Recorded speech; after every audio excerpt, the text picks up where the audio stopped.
Welcome to Ravikiranalu TV. ముందుగా headlines చూద్దాం. పహల్గామ్ ఉగ్రదాడిపై భారత్ ఉపజాతీయ భద్రతా సలహాదారు విక్రమ్ మిశ్రీ కీలక వ్యాఖ్యలు. పాక్ ప్రపంచాన్ని తప్పుదోవ పట్టించే ప్రయత్నం చేస్తోందన్న విక్రమ్ మిశ్రీ ఉగ్రవాదంపై భారత్ హక్కుగా పోరాటం చేసిందని వెల్లడి.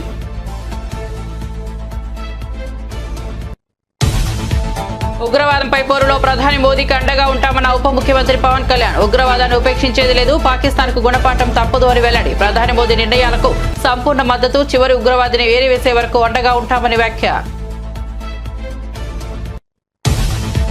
పాక్లోని ఉగ్రవాద శిబిరాలపై భారత సైన్యం దాడి, భారతీయుడిగా గర్వంగా ఉందన్న సీఎం రేవంత్. ఇది దేశ పౌరులందరూ ఏకతాటిపై నిలవాల్సిన సమయమని వ్యాఖ్య. రాష్ట్రంలోని అన్ని ప్రభుత్వ విభాగాలు అప్రమత్తంగా ఉండాలని ఆదేశాలు.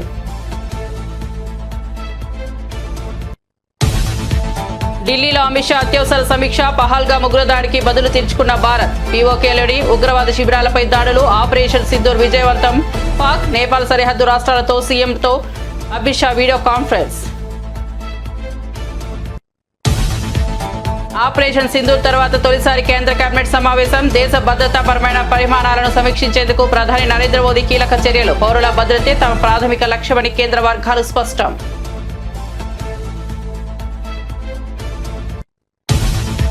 హైదరాబాద్ లో మిస్ వరల్డ్ పోటీలో అంతర్జాతీయ ఖ్యాతి దక్కించుకున్న నగరం. విమానాశ్రయంలో అందాల భామలకు ఘన స్వాగతం. హైదరాబాద్ కు తరలి వచ్చిన ప్రపంచ సుందరీమణులు.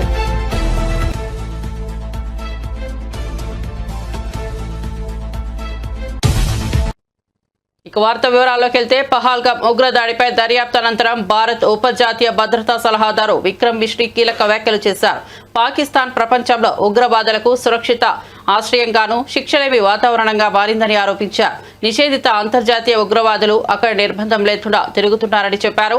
పాకిస్తాన్ ఉద్దేశపూర్వకంగా అంతర్జాతీయ వేదికలను తప్పుదారి పట్టిస్తోందని విమర్శించారు. ఆపరేషన్ సింధూర్ పై జరిగిన Indian army joint press meet లో మాట్లాడుతూ, ఏప్రిల్ 22న లష్కరే తోయిబా అనుబంధిత ఉగ్రవాది పహల్గామ్ లో పర్యాటకులపై దాడి చేశారని, దాంతో 25 మంది భారతీయులు, ఒక నేపాలీ పౌరుడు మృతి చెందారని చెప్పారు.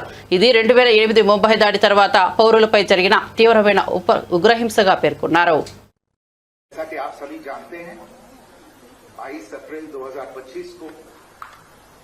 लश्कर तैयबा से संबंधित पाकिस्तानी और पाकिस्तान प्रशिक्षित आतंकवादियों ने भारत में जम्मू और कश्मीर के पहलगाम में भारतीय पर्यटकों पर बर्बरतापूर्ण हमला किया. 25 भारतीयों और एक नेपाली नागरिक को कायरतापूर्ण मौत के घाट उतार दिया गया. मुंबई के 26 नवंबर 2008 के हमलों के बाद ये भारत में हुई किसी आतंकवादी हमले में मारे गए आम नागरिकों की संख्या की दृष्टि से सबसे गंभीर घटना है.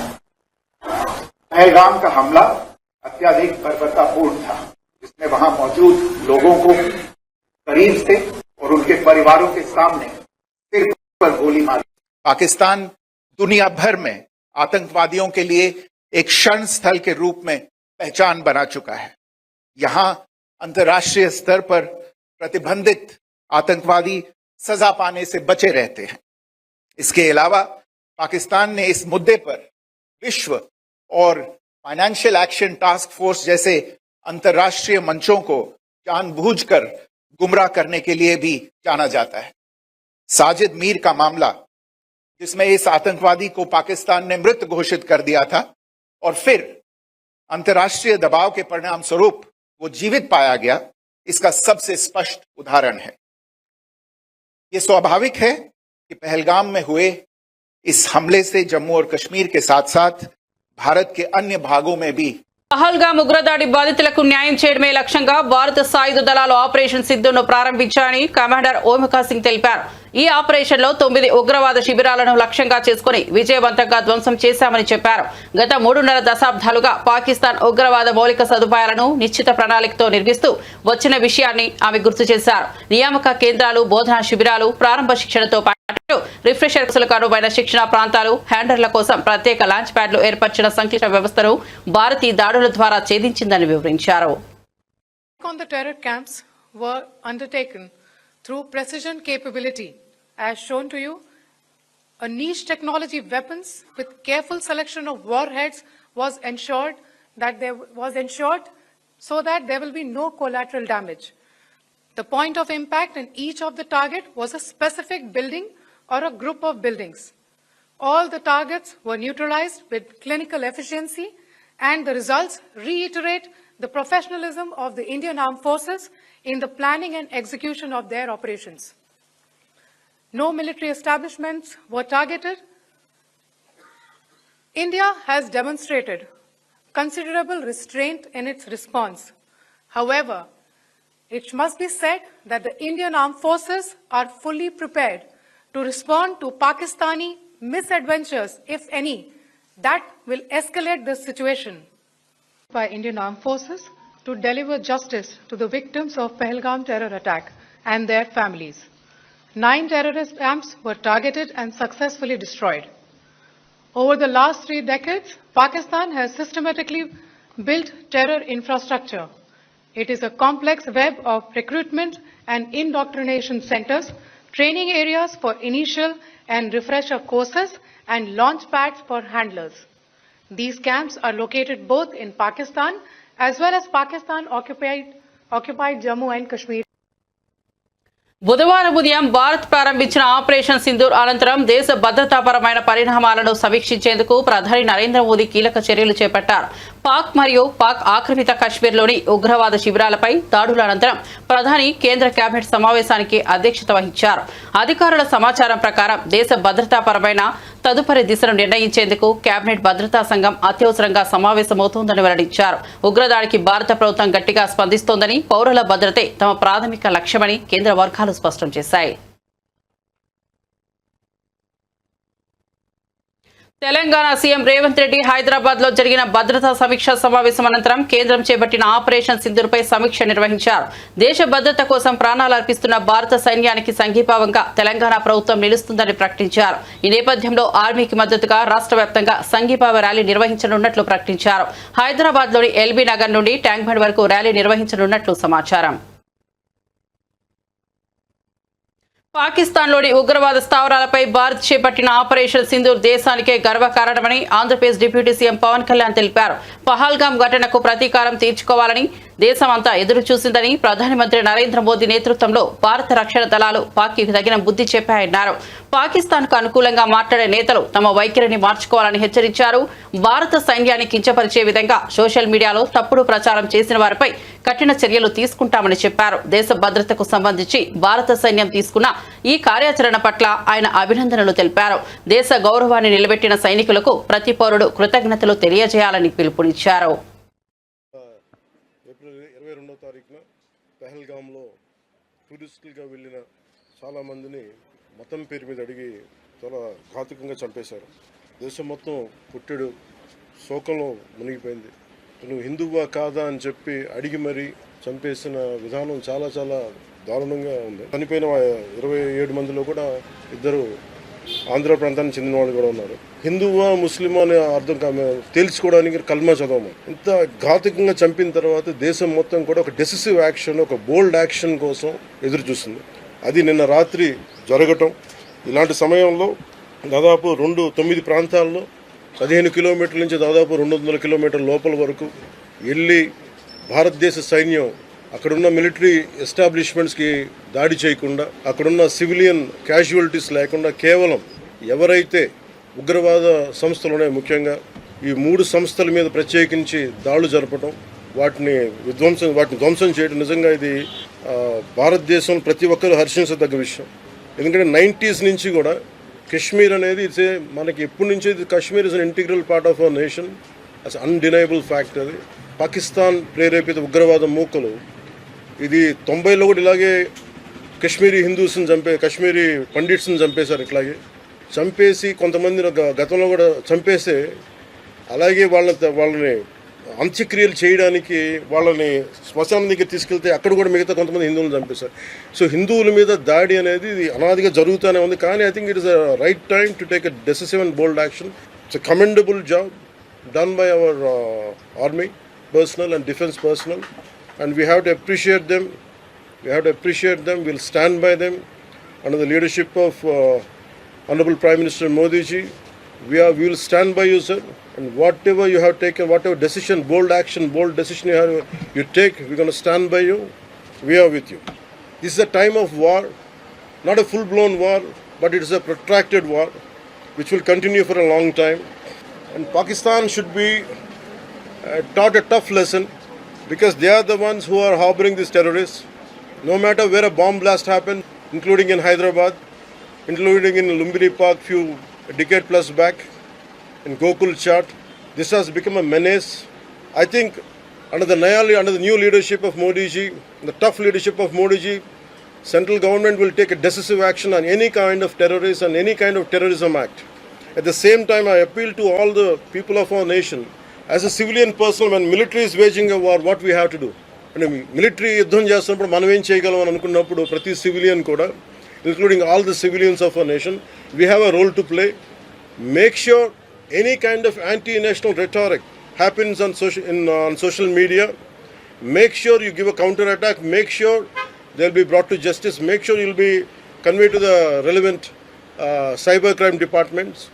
And also, please make sure we'll file cases on them. And also I have conveyed to our DGP also today morning, anybody from the state of Andhra Pradesh, anyone who goes anti-national and who goes against this war will be booked under very severe cases, and they have to be reminded they belong.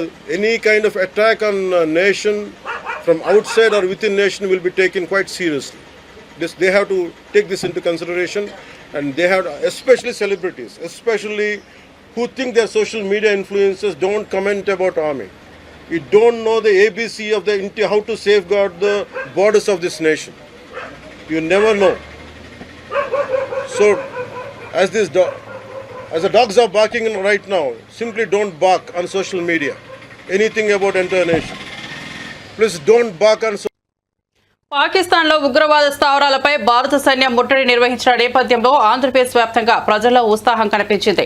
భారత సైన్యం దాడులకు మద్దతుగా విజయవాడలో BJP ఆధ్వర్యంలో భారీగా సంబరాలు నిర్వహించారు. టపాసులు కాల్చుతూ జాతీయ జెండాలతో నినాదాలు చేస్తూ ప్రజలు ఉత్సాహంగా పాల్గొన్నారు.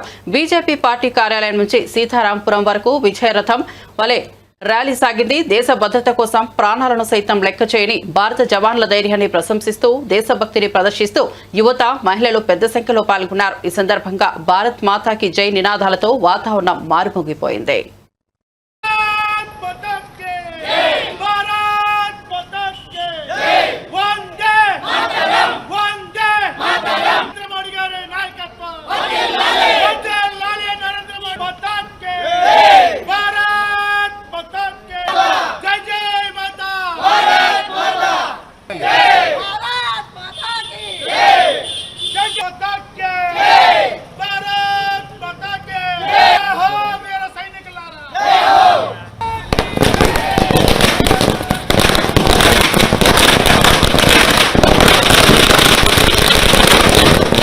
భారత జాతి ఉవ్వెత్తున ఎగిరిపడినటువంటి ఆనందంతో ఇవాళ వీక్షిస్తూ ఉంది. ఏ పాకిస్తానీ ఉగ్రవాదులైతే భారతదేశ ప్రజల మీద దాడి చేయాలని ప్రయత్నం చేశారో, ధర్మం మీద ఆక్రమించాలని ప్రయత్నం చేశారో, సరైన సమాధానం నిన్న రాత్రి 1:40 తీర్పునిచ్చినటువంటి పరిస్థితి.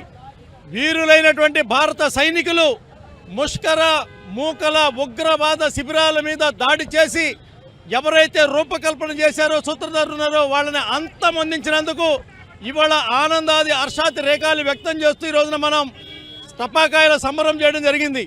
భారతదేశానికి గెలుపు సునాయాసనం అయినా పాకిస్తాన్ పట్ల కరోనాలో కూడా గోధుమలు పంచి ఆహారాన్ని ఇచ్చి కాపాడినటువంటి నరేంద్ర మోడీ గారు భారతదేశం పట్ల కక్షాపూర్తి వివరించి వాళ్ళ యొక్క దుర్నీతిని బయటపెట్టారు. ఇటువంటి పరిస్థితుల్లో జరిగినటువంటి పహల్గామ్ యొక్క కుట్ర ఏదైతే ఉందో ఛేదించడం కోసం వీరులైన భారత సైనికుల యొక్క ఆయుధాలతో ఉగ్రముఖుల మీద దాడి చేసి సరైన సమాధానం చెప్పడాన్ని దేశం మొత్తం కూడా ఇవాళ ఆస్వాదిస్తోంది. దేశం బయట దేశం యొక్క వ్యతిరేకమైనటువంటి శక్తులు, దేశం లోపల దేశం గాలి పీల్చి దేశం అన్నం తిని దేశం మట్టి మీద బతుకుతూ ఈ దేశం నాశనాన్ని కోరుకున్నటువంటి వ్యతిరేక శక్తులకి ఒకటే సమాధానం. దేశం కావాలనుకుంటే దేశంలో, దేశం వద్దనుకుంటే దేశం బయట ఉన్నవారు ఎవరైనా సరే భారతదేశం పట్ల భయంతో బతకాల్సిందే, గౌరవంతో బతకాల్సిందే, క్రమశిక్షణతో బతకాల్సిందే. ఉల్లంఘించారో ఖబర్దార్ భారత సైనికుల యొక్క పిరంగి గొళ్లకు మీ తలకాయలు లెగుస్తాయని చెప్పి తెలియజేస్తా ఉన్నారు.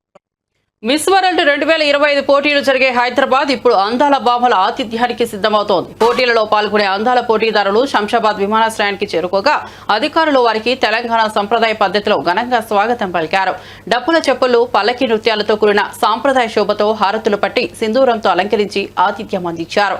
భారతీయ సంస్కృతిని ప్రతిబింబించే విధంగా ఏర్పాట్లు కనువిందు చేశాయి. మిస్ వరల్డ్ పోటీలు అంతర్జాతీయ స్థాయిలో జరుగుతున్న వేళ హైదరాబాద్ తన సంప్రదాయ ఆదరణతో ప్రపంచ దృష్టిని ఆకర్షిస్తోంది.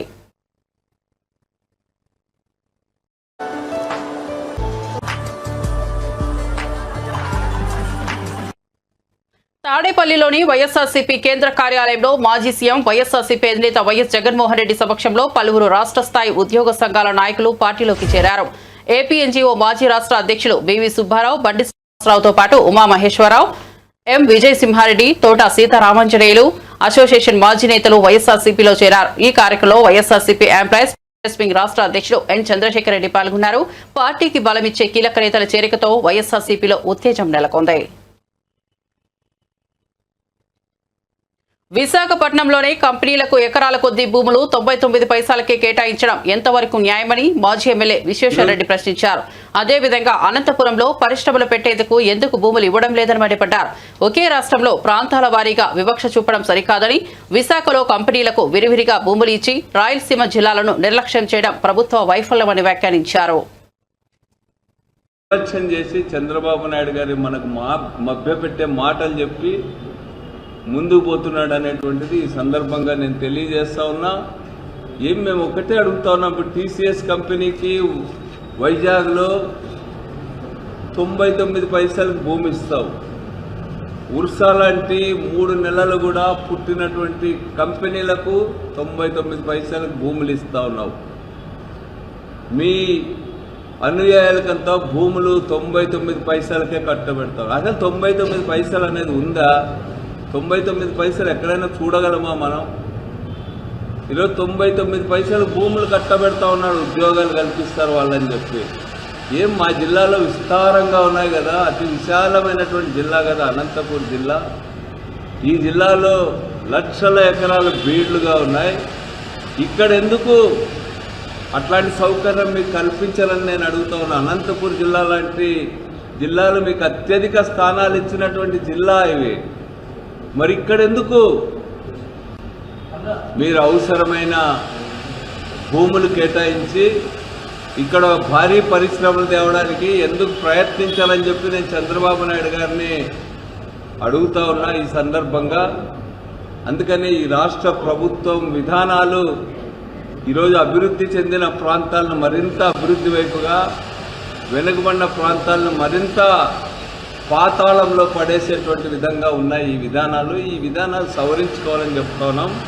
ఇదే సందర్భంగా ఉరవకొండ ప్రాంతంలో జీడిపల్లి రిజర్వాయర్కు దాదాపు 645 మంది రైతులకు ఒక్కొక్కరికి 10 లక్షల ప్రకారం ఒక ప్యాకేజ్ కూడా సిద్ధం చేసి రెడీగా ఉంది. జీడిపల్లి గ్రామ పునర్నిర్మాణం చేయాల్సినటువంటి అవసరం ఉంది. వాళ్ళకు వెంటనే కూడా దాదాపు 55 కోట్ల రూపాయలు వాళ్ళకు వెంటనే ఇవ్వాలనేటువంటిది కూడా చంద్రబాబు నాయుడు గారు వచ్చిన సందర్భంగా వాటిని అనౌన్స్ చేయాలని చెప్పి నేను కోరుతా ఉన్నా. అదేవిధంగా ఇప్పటికే టెండర్లు పిలిచి పనులు స్టార్ట్ కావాలా. గుంటకల్లు, అదేవిధంగా వజ్రకరూరు చెరువులకు నీళ్ళిచ్చేదాన్ని కూడా దానికి అవసరమైనటువంటి అనౌన్స్. తెలంగాణ సీఎం రేవంత్ రెడ్డి మాటలలో ఆవేదన మాత్రమే కాదు, రాష్ట్ర ఆర్థిక పరిస్థితిపై కూడా వాస్తవ చిత్రం కూడా ఉందని టీపీసీసీ అధికార ప్రతినిధి డాక్టర్ సత్యం శ్రీరంగం పేర్కొన్నారు. ఆయన మాట్లాడుతూ రేవంత్ వ్యాఖ్యలను రాజకీయ కోణంలో కాకుండా ప్రజల అభ్యున్నతికి ఉన్న ఆందోళనగా చూడాలని తెలిపారు. పాత ప్రభుత్వాల భారం, అప్పుల పాలన వల్ల రాష్ట్రం ఎదుర్కొంటున్న సంక్షోభాన్ని ప్రజలు గ్రహించాలని కోరారు. బాధ్యత గల నాయకుడిగా రాష్ట్ర ఆర్థిక పరిస్థితిని నిక్షేపపాతంగా వెల్లడించిన సీఎం రేవంత్ కు ప్రజలు మద్దతు ఇవ్వాలని పీసీసీ సభ్యుడు సత్యం శ్రీరంగం వ్యాఖ్యానించారు. ఇలా మేము పరిపాలన చేస్తుంటే ఉద్యోగ నియామకాలు చేపట్టి జీతాలు టయానికి ఇచ్చి, టయానికి ఇన్స్టాల్మెంట్లు పే చేస్తూ, టయానికి రెంట్లు పే చేస్తూ, టయానికి వడ్డీలు కట్టుకుంటూ, మీరు చేసిన అప్పులన్నీ తీర్చుతూ ఈ రాష్ట్రాన్ని ఆర్థికంగా పరిపుష్టం చేసి, ఆర్థికంగా ఇంకా లాభం ఇచ్చి, ఆర్థికంగా ఆదాయ వనరులు పెంచుకొని ఇచ్చిన హామీని, ప్రతి హామీని నెరవేరుస్తామని ముఖ్యమంత్రి గారు చెబుతుంటే ఆయన ఆక్రోశంతో, ఆయన బాధతో ఎల్లగక్కిన మాటల్ని మీరు తప్పుదో పట్టిస్తారా? ఏం మాట్లాడతారు బండి సంజయ్ గారు, ఈటల రాజేంద్ర గారు, కిషన్ రెడ్డి గారు, కేటీఆర్, హరీష్ రావు గారు? అసలు మీకు సిగ్గుందా? మీరు మాట్లాడే మాటలకు అర్థం ఉందా? తెలంగాణ ప్రజలకు విజ్ఞప్తి చేస్తున్నాం, తెలంగాణ ఉద్యోగ సంఘాలకు విజ్ఞప్తి చేస్తున్నాం. మీరు ఏం ఆలోచించాలి? మీ కష్టాలకు కాంగ్రెస్ పార్టీ తోడుగా ఉంది, ఈ ప్రభుత్వం తోడుగా ఉంది. ఈ ప్రభుత్వం మీకు ఇచ్చిన ప్రతి హామీని నెరవేరుస్తుంది. సమయస్ఫూర్తితో వ్యవహరించండి.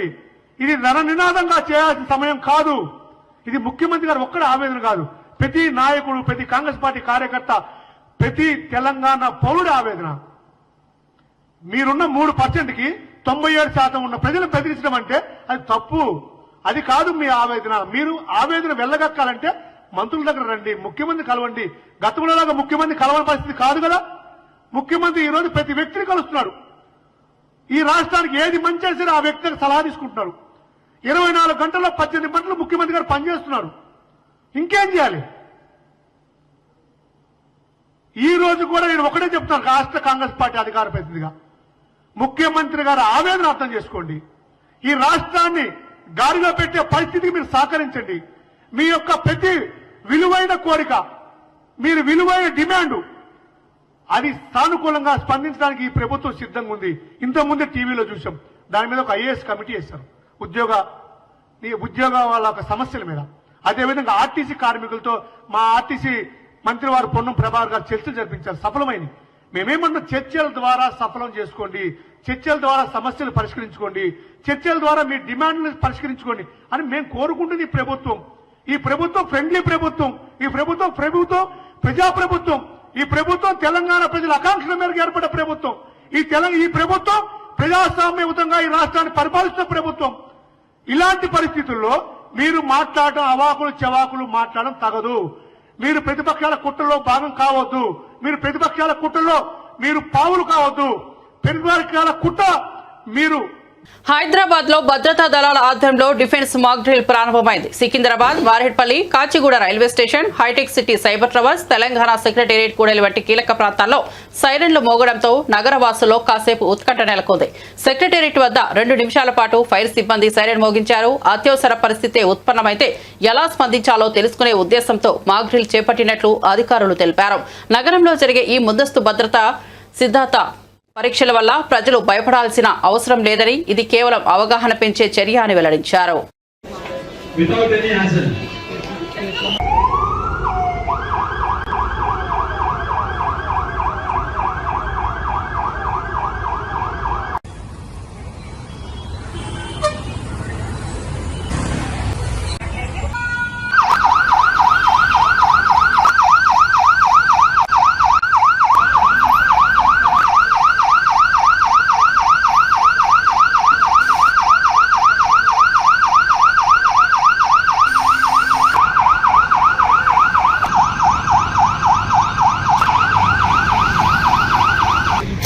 పబ్లిక్ అవేర్నెస్ గురించి మనకు జరిగే పరిణామాలు కావచ్చు, పబ్లిక్ ప్యానిక్ కాకుండా ఎలా చేస్తే మనకు జరిగే దానిలో మనం ఎలా రియాక్ట్ కావాలి, ఎలా ఉండాలి అనే దాని మీద ఈ మాక్ డ్రిల్ అనేది కండక్ట్ అవుతుంది.